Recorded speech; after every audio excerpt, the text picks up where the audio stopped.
Okay, everybody, just wanted to do a quick pop on today and to say hi and to test out a new setup. Hopefully still working out the kinks again. Hoping this works. Hop on today. Oops. And, to say hi and Listening to myself talk? Okay. So I wanted to show you a little something just in order to test the system, but also give you guys something to look at.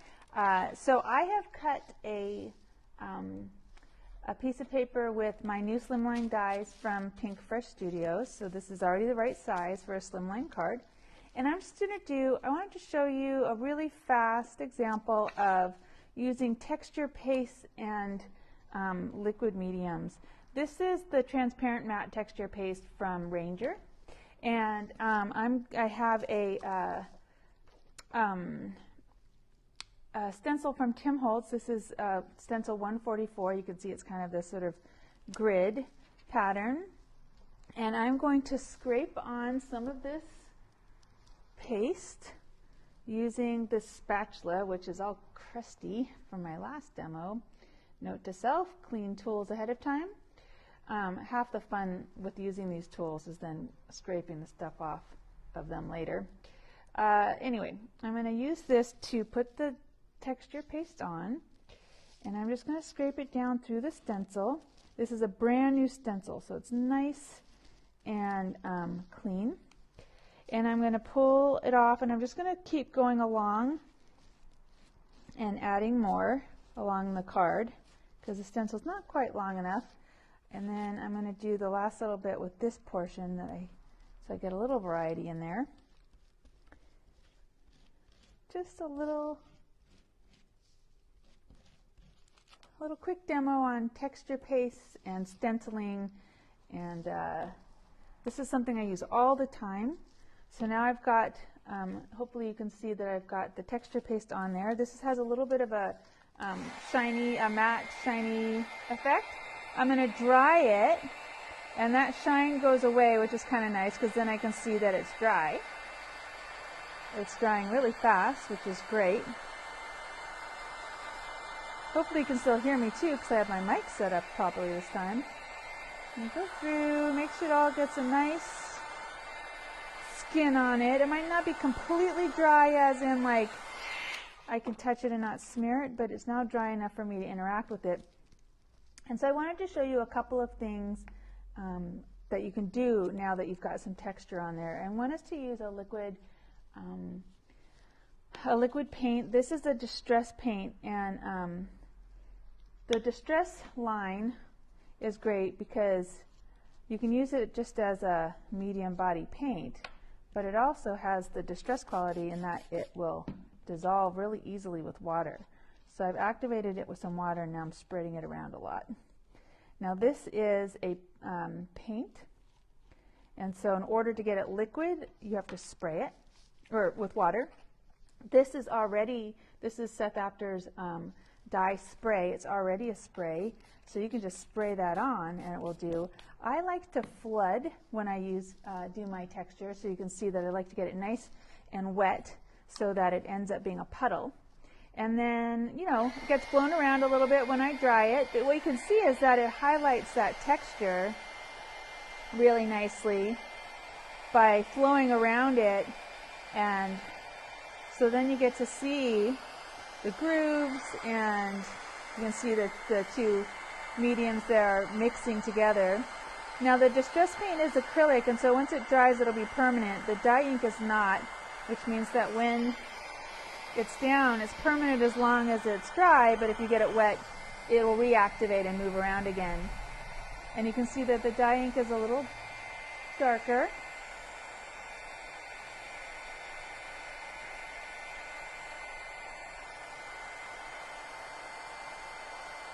As usual, there's a very large component of watching paint dry when you watch my demos, a lot of this.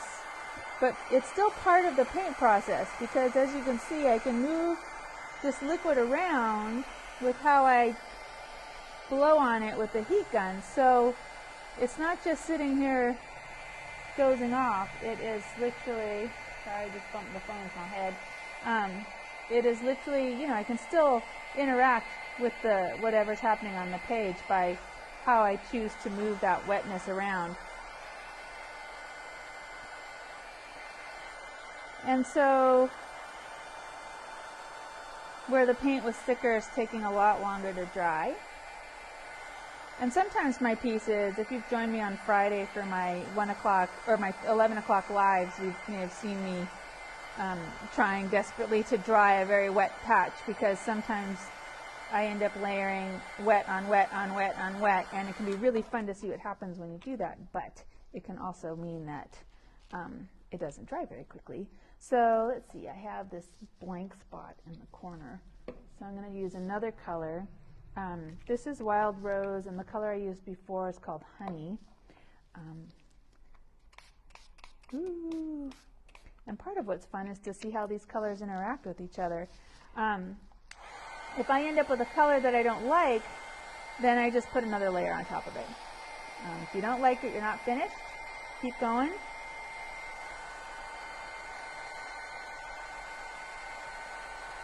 And then I'm going to show you a trick here at the end. I've lost a little bit of my texture, with all these colors on top, especially where the paint is, because the paint is a opaque finish, and where the liquid went, it moved around. The paint didn't do that so much. So one thing you can do is you can put out some color. I'm going to use a liquid color. This is the Liquitex acrylic ink, and I'm going to use this gold, and I'm just going to dribble some on this piece of paper. And I'm going to take my brayer. It's a brand new brayer. I just broke it out. It's Dina Wakley. And I'm going to just roll this across the top. And when it does what I want it to do, it's going to highlight that texture by, I don't know if you can see what it's doing there. It's really working well on the middle with that green. You can see that it's just highlighting those texture bits, so it's bringing that texture back out and reestablishing that little grid that I created with the texture at the very beginning. And now I have incorporated all of those disparate pieces. So I had that dark brown here, and I've got the bright green, and I've got the pink, but now they're all part of the background because I've layered a color on top that brings them all together. So that is my super fast mini introduction to mixed media layers using texture and color.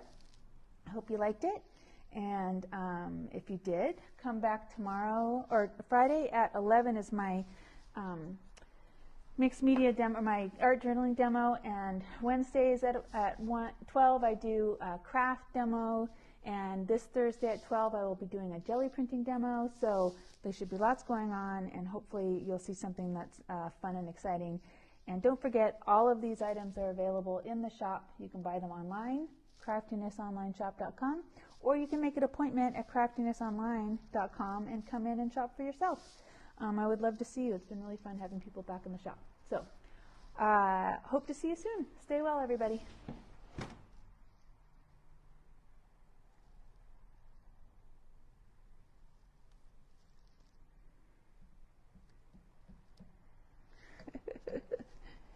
All right, technical difficulties. It won't stop.